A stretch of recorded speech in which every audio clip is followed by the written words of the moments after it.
the actual sequencing and ordering of these things actually matter in terms of how they hit the books and how they materialize, how they add value to our customers, how they add value to Clio. Monetization actually has that viewpoint. Yo, mic check. What's up, everybody? You're listening to the Street Pricing Podcast, the only show where proven SaaS leaders share their mindset and mistakes in pricing so we can all stop guessing and start growing. Enjoy, subscribe, and tell a friend. Now, let's break it down with your host and sought-after slayer of bad pricing, Marcos Rivera. What's up and welcome to the Street Pricing Podcast. I'm Marcos Rivera, founder, author, and pricing coach. And today's guest really excites me that she's here. She's done it all. She's been in the startup world. She's been at a company that has really grown and scaled hyper fast and has seen all the different elements of pricing, monetization, packaging, marketing. I mean, we have a wealth of knowledge in front of us, and I'm excited to bring her with us today. So joining us is Min FitzGerald. She is a Director of Monetization at Clio. Min, welcome. Thank you so much for having me here, Marcos. Oh, yeah. I am. You have no clue how excited I am, mainly because there's like learnings along the way in a journey, right? What you learn in a startup, what you learn in a big company could be very different. And I have it all in one person. So this is going to be great for my audience, for everyone else. We're going to break this down. But first, I'd love for you to tell us a little bit about you and what you do. Yeah, for sure. So, as you said, like I've just been in a very wide variety of journeys. So I kind of started my career in management consulting. You're talking like one of the big fours, doing more analytical, like supply chain type of work. And then, building my own startup after that, right? Health tech startup, and actually, doing all the paid beta testing, getting something out to market, launching that. Wrapping that journey up, and then joining Clio. When I joined Clio, we were maybe around 250 people. Now we're sitting at, over 1,000, right? Over the course of almost 5 years, hyper growth. Crazy. Yeah. And I joined right after, their Series kind of D announcement at the time. Right. So, in that time, like very, very ramping up that growth and seeing what they were doing at that time, what was missing as a gap, especially from a pricing perspective, and using that as an effective lever for growth. And then where they are, today, and then the future journey that's ahead, which is even going to be, I think, crazier than everything that's happened to date. Hard to imagine. But this is why we're in for such a treat. And the reason being is because, again, there's very big inflection points and differences, and you sort of have to think and pivot. And so I think we're going to learn a ton today on the show. And so are you ready to get street with us? Yes, I am. All right, let's do it. So a quick roadmap for everybody listening here, right? So this show is based on the book, Street Pricing. And so we format it in the same way. We'll have a rewind, a play, and a fast forward. Rewind, tell us a story. Let's talk about a pricing success, a struggle. We can learn from both, right? Then we'll bring it to play, which is what's working today. And what are some of the really effective tools in monetization right now? Then fast forward is a peek into the future. What's next? Where you're going? And then let's unpack that a little bit. Does that sound good? Yeah, it sounds great. Oh, wonderful, wonderful. So let's go ahead. Let's start off with that story, Min. All right. So let's rewind. I think back in terms of when I first joined Clio, right? So I joined Clio back in 2019, and we actually didn't have a pricing function at that time. I actually joined as the head of product marketing, and that team was super skinny. It was like the team of 3, and it's definitely not that today. We're just multiples bigger than that just for PMM. And, we kind of did pricing more sporadically on a needs basis versus being at the forefront of your monetization and revenue strategy, right? So, luckily for me, this was an area that we did want to dive into right when I joined. And we, wanted a full revision of all of our products and service offerings. And we were actually looking for someone to work with at that time. And that was you guys. So it was a really great journey, actually having that as an opportunity, like working with you and your team.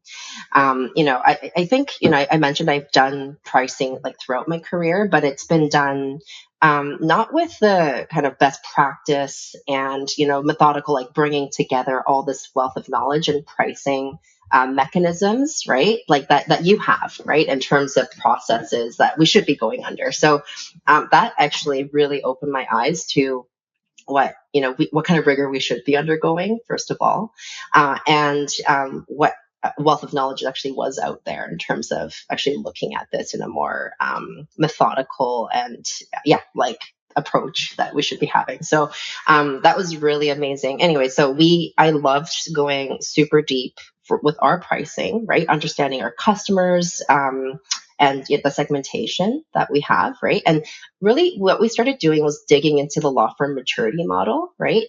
Which we actually developed. It's one of our, I guess, IP that we have as a leading LPM. And using that as a basis to get very deep into what does our customer need, what do they want, what are they willing to buy, and actually crafting that journey through our pricing and packaging strategy.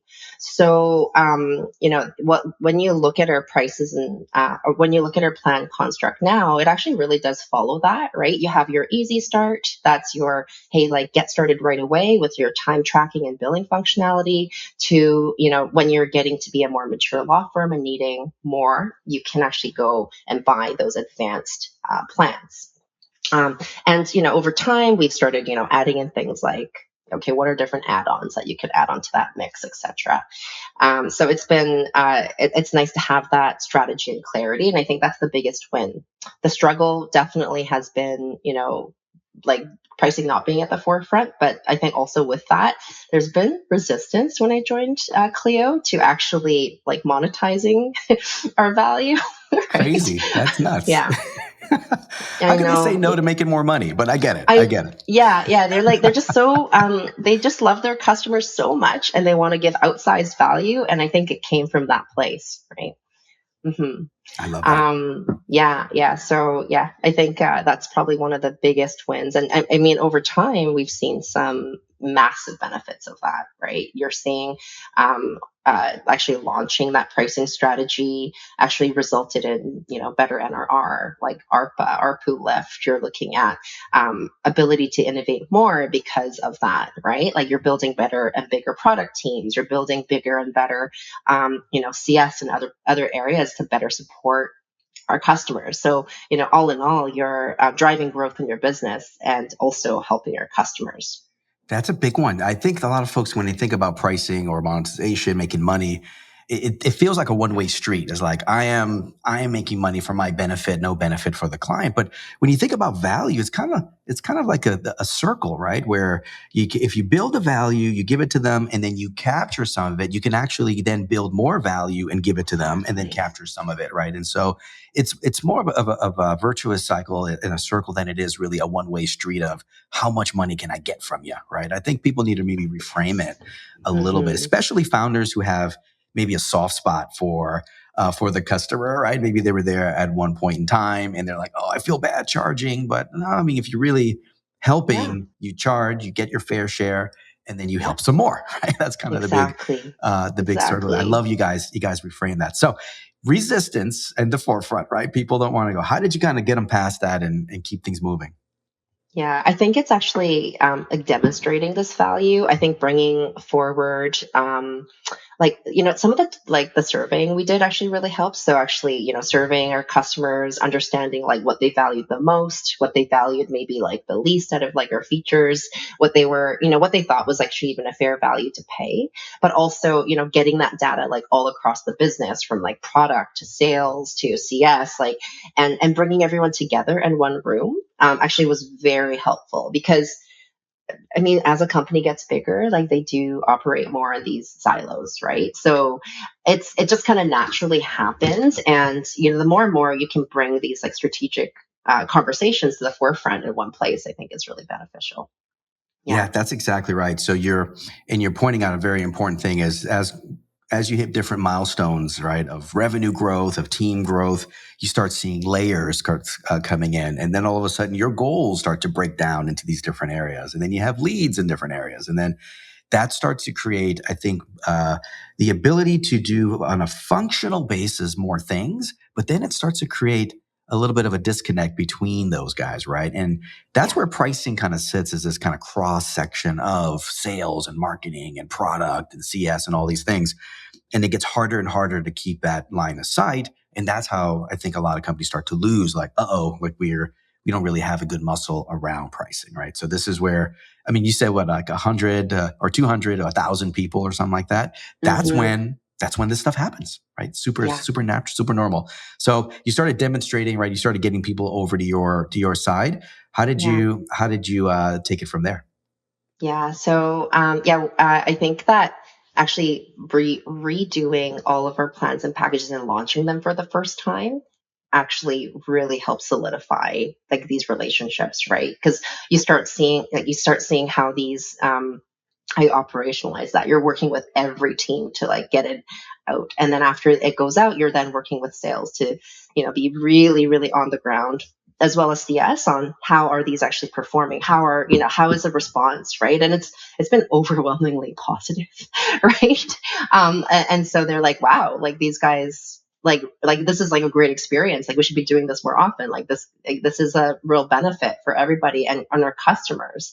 And so I think it just the success of our first pricing program actually really helped with this. And, from that, actually, a lot of other things have shifted. So, for instance, now pricing is at every discussion of every single new product launch and release that we do. There's a full consideration set. How does this actually fit into our existing, our construct that we have today? What is, what kind of incremental value is this actually driving? When is that value going to translate into enough that we should review? We should factor this into annualized kind of review cycles. Like there's all of these pieces that are now there that it actually has enabled.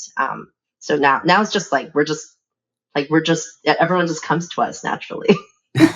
So nothing like real results to kind of change minds and get people going, right? And I think that's one of the key things here is that I think there is a big wall or barrier up until that first change, right? I've talked to companies that haven't changed pricing in like 5, 6, even 10 years, right? And they haven't touched it.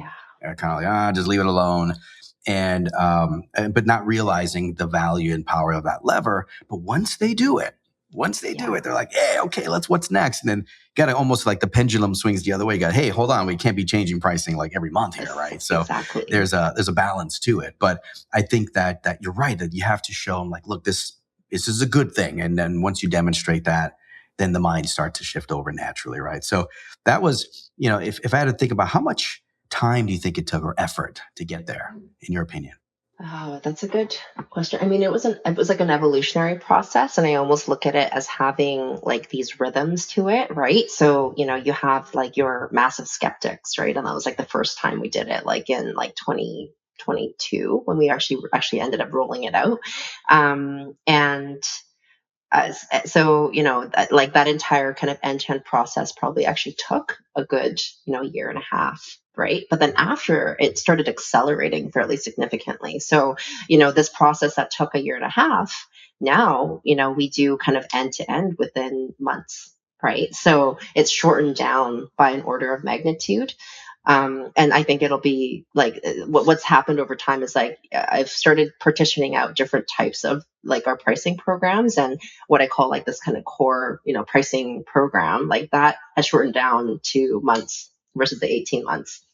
Net new areas are shifting, right? Like other ones where there's like product releases or like net new kind of like standalone products. That's different. But yeah, that has almost shortened down by like I don't know, like over 200%, right? Like that's crazy. That is crazy. Time frame. Like 200, like that is nuts. And I will say if you really play that back, right? I read this book, Crossing the Chasm by Jeffrey Moore a long time ago, right? And it's kind of like with pricing, you get over that hump. It actually becomes a lot easier and you build confidence and you start seeing where the signals are and understanding it a little better and you start getting better at it. Like any muscle, right? You start doing it more, you'll get better at it. And it's just that first one that's really tough for a lot of B2B SaaS companies that are out there. And you could go at it alone and do the learning and ramp up. You could bring in outside help to make that faster, better, whatever it is. But whatever path you take, you still have to kind of do the work, right? And get over that chasm, get over that hump. And so now that you're doing it on the months, I'm wondering, like, getting there again was not an overnight success. If you had to look back and say, you know what, the one takeaway I would tell anyone about our journey is this, what would it be? Oh man. Yeah, it's it's this I think what you've touched on, which is like pricing does cut at every single layer of an organization, and it's getting these buy-ins organization wide to be able to do it, right? So now we have very strong relationships across every department, whether it be sales, revenue operations, like CS, to marketing, to product. Like we are at the forefront of those. And so, when it comes to getting buy-in for new programs or lists, like we're able to like secure that very easily and quickly. Whereas at the beginning, it was just like these very challenging conversations we had, for sure. And they poke at everything, and then they probably want to see data that you probably don't even have in some areas, and it does make it for a hard sell up front. But sounds like that big, once you're over that piece, and you kind of have to do to kind of get there. But once the results come in, that's where I think then everything kind of slopes down and makes it a lot easier to keep plowing forward. So, team, I want to take a quick pause here to ask you for a huge favor that'll mean a lot to me. Please review and share the show. Share it with your team, your friends, your peers. Not only will it help them stop the guesswork in pricing, but it'll also help you and increase the chances that you'll take action and change for yourself. All right. Much love. Now back to the show. One of the biggest things that like CS will be nervous about, and even like product, is like, hey, are we going to have massive customer churn when we actually change like customers over to like new plans and like packages and prices? So that was something that we had a laser focus on, right? The first time we did it. How we decided to craft that was taking a really, really deep like customer level viewpoint, pretty much to this approach. So everything was done fully bottom up. I have a really great team that can drive that type of analysis, but we're looking at, how is this customer doing, like as a whole? Like, what's their NPS? What is their product utility like? What is their overall kind of total cost of ownership when it comes to how much they're spending? How much are we actually changing that? Like on with this change, what do we think are reasonable changes to that customer? And we actually toggled that at a customer level based on what our hypotheses were. And then we also did like micro tests and pilots within each cohort to, determine, hey, is this actually performing at, the expected, customer response rate that we had. And so, we did some very, very slow rollouts, and we actually still take a very measured approach today, right? And that is really like the secret sauce to, I think, how we're able to execute and have the confidence, is that we run a really tight ship in terms of actually operationalizing all of this. And this actually runs on an annualized cadence. So, when I'm saying like, yeah, we can launch it within months, yeah, that's like new pricing launches, right? That was public. But on the back end, we're operationalizing constantly. That makes it because there's those components matter, right? Coming up with the model is actually only one part of the whole thing, right? You actually need to operationalize it, launch it, communicate it, like set up your infrastructure. All those things need to happen because this is kind of how you make money. It's kind of important, right? But you said something really, really interesting, is the way you're breaking it down. And this is where in any problem that you're facing, if it could be insurmountable, if you're just looking at it as, oh my God, we got to change this pricing thing. But if you break it down, it actually becomes a little bit easier to then start attacking it in these smaller chunks. And I'm thinking about how you broke down your customer base and really got understanding like the differences between them. And then you did these micro tests, which I love that, by the way, like these micro tests and by cohort and breaking it down and kind of seeing what happens. And of course, that doesn't happen overnight. You get good at it as you do it. But by breaking it down to those by cohort, micro test, you're able to then sort of then create a bit of a agility in your pricing motion, which is beautiful. I think a lot of companies would love to get there. That's Yeah, fantastic. no, I'm very proud of my team with where we've gotten to with that approach for Oh sure. man, break Mm. it down. I love that. Break it down. I think it's a big Break it key down. there. I love that, and huge story, big takeaways on that one as well. Let's bring us into the present. All right, let's go into play and let's see what's working really well today from a monetization perspective. What are you like? Ooh, I'm glad we did that, or glad we're doing that.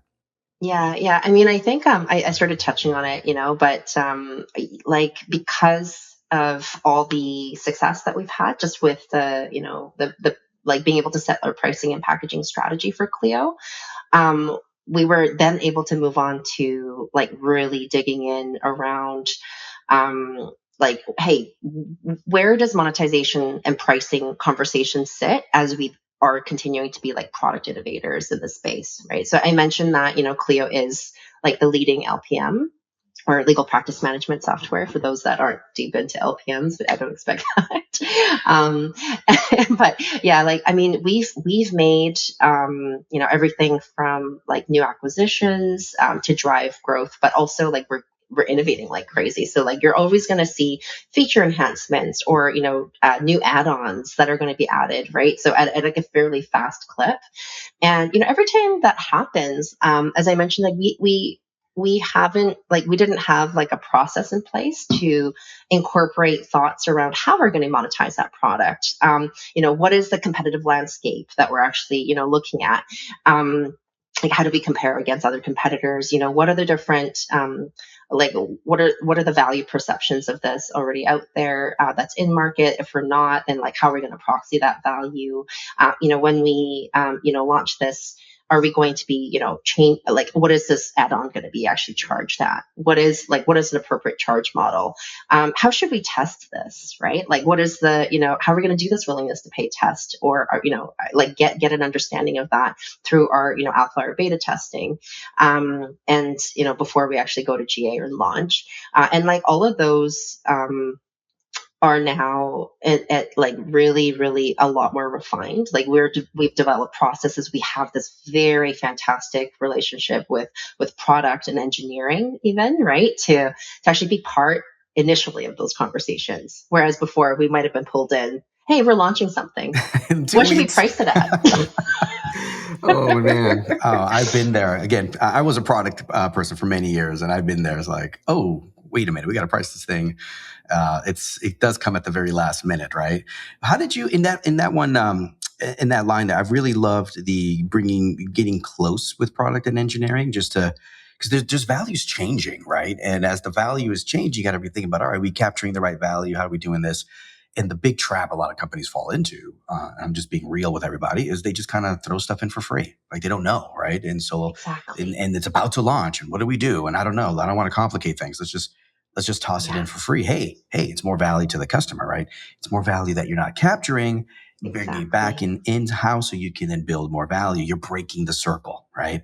In the guise of giving more value. And I think the idea here is bringing them close. Like it's okay to have the hard conversation that, yeah, this might take some engineering work to get in place, or this is something that it's not going to be in this release for the roadmap. It might be later. Like it's okay to do those things up front. So when you run into, like, say, an obstacle with those guys, with maybe engineering saying, ooh, that's going to be a pretty high level of effort to do it that way. Like, do you have a framework, or how do you guys kind of get past some of those things? Yeah, so something I've done very recently is sort of like form a forge those relationships. So I actually created different forums with product leadership, as well as some of these like engineering and revenue ops like systems leadership as well.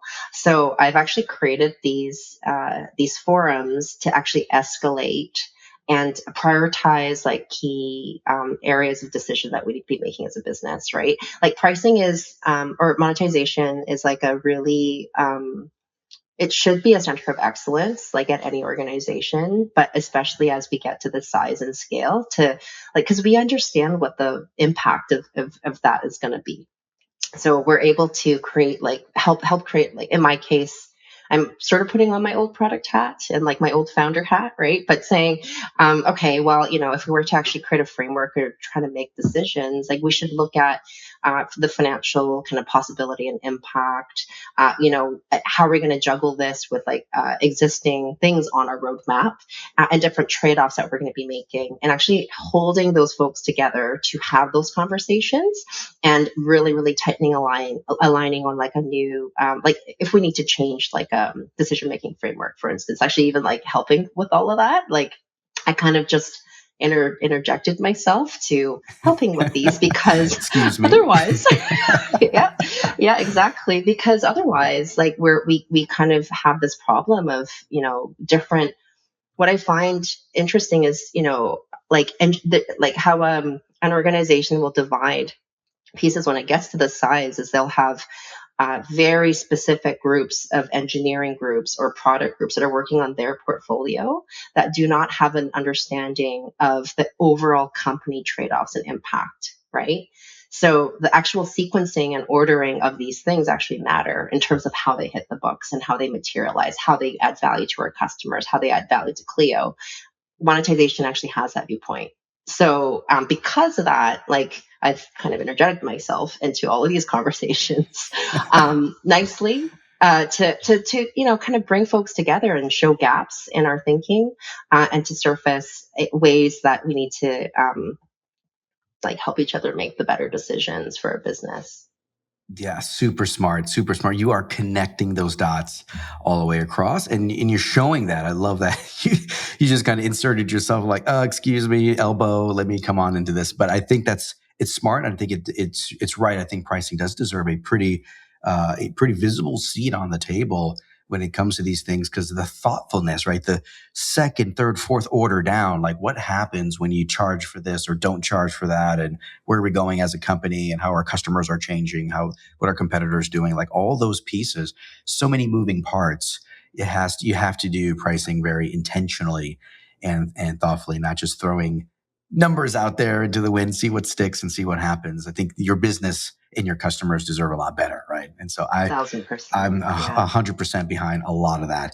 Now, if that seems like a really like solid, good working system, but now let's move on to fast forward in the future. So what is next? It seems like you got it all figured out, right? So where do you go Oh from here? no. Yeah. I mean, that's the thing. Clio just tries to do it all. So I would say Ambitious, I know. very ambitious. Yeah. I think the next stage of evolution, and we started to see this at Clio already, is this multi-product evolution and growth of the company, right? So as we're already the leading LPM, in North America, and we also have, EMEA, APAC, other regions, and, so that there's global expansion happening, but there's also a lot more products and innovation, and like, who knows, any acquisitions that could come down the pipe too, right? So there could be a lot of, we could end up with a significantly expanded product and service offering set for our customers. And, one of the things that keeps me up at night is how are we going to not lose momentum on our, like sales velocity, as well as like not confuse our customers with everything we have, right? Like we started off with like manage and grow, like very simple products, right? But now we have like Clio Draft, which is like a document automation solution. We have like multiple add-ons like personal injury and HIPAA, and then you start adding in, Grow and like calendar rules or other types of functionality. It's just seems it would be confusing for customers to buy. So what the next step from a pricing perspective is building our packaging and bundling strategy so that we can really streamline the ways that our customers can experience, and we can actually direct the value that they need to get based on, their profile and composition, and also really help our sales teams be able to sell at the same velocity, right? And not have to like pick and choose all of these and actually truly guide them. So I think that's the next evolution for Clio as we continue our growth. No, and piece of cake, all of that, Yeah, that'd right? be very No, easy. no, it's never a piece of cake, right? You got to earn that extra value. I'll tell you that. But Yeah. but I love it because it is the multi-product play. You're solving more problems for more folks. And there's just a natural complexity, right? There's more options.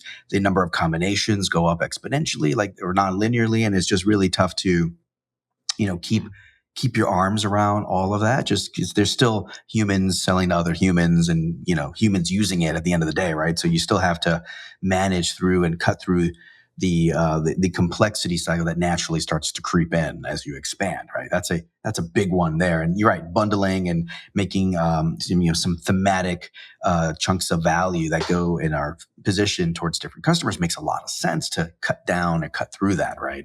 I think that's fantastic. Huge lesson for a lot of SaaS leaders right now listening that are maybe going multi-product and trying to figure out, okay, how do I get my arms around monetizing all this new system versus before I was just more of a point solution, right? Big lesson for everyone. But I'm picking up on a little theme here as you keep talking. I feel like there's this fearlessness with Clio, right? You had the guts to tackle pricing. You had the guts to bring in an outside expert to help accelerate the learning and the thinking. You had the guts to get everybody on board, have the tough trade-offs, the tough conversations, to do these micro tests to really get deep with the customer, and then now to get in a nice rhythm and, like you said, change pricing in a matter of months, or just being able to do all that. It takes a lot of guts because you're touching a very important nerve within the business, right? So a big hats off to you and props for a lot of that. I think our listeners today, our audience, learned a ton. I think they should think through and how to break down that pricing, right? You have a big lesson for everybody as we go to wrap up. I mean, I think that for pricing experts that are out there, it's like I think you're the nerve center of the business if you don't realize it already, and like be fearless in the ways that you have your conversations, and show your value, because once they see it, I think it's really going to change the way that the organization is going to work and move forward. So yeah, I think yeah, so hopefully that's a good lesson. I just think this is the best area ever that you could ever end up in. It's so much fun. Yeah, it's so much fun, especially when it's working and you're seeing the levers and you're seeing the value. It is great to get into a rhythm like you guys. So thank you for coming on here today, sharing all of these insights, unpacking that with us. I think the audience took away a ton, and we'd love to know, would you be willing to come back in the future, maybe give us an update? Yeah, for sure. Yeah, would love Awesome. to. But before I let you run away, I have my favorite question, and I got to know, just to give everybody a little glimpse into Min. I want to know what your favorite jam was growing up. Your favorite song doesn't have to be hip hop; just could be whatever motivates you and you're happy to listen to over and over again. Oh man. Yeah, you know what? I actually used to listen to Independent Women by Destiny's Child very Yes, often. yes. Yeah, when I was growing up. I mean, yeah, it's just it's probably the first time where it's like really like when you're starting to form your like thoughts around how like how to perceive value and like the things that you could do.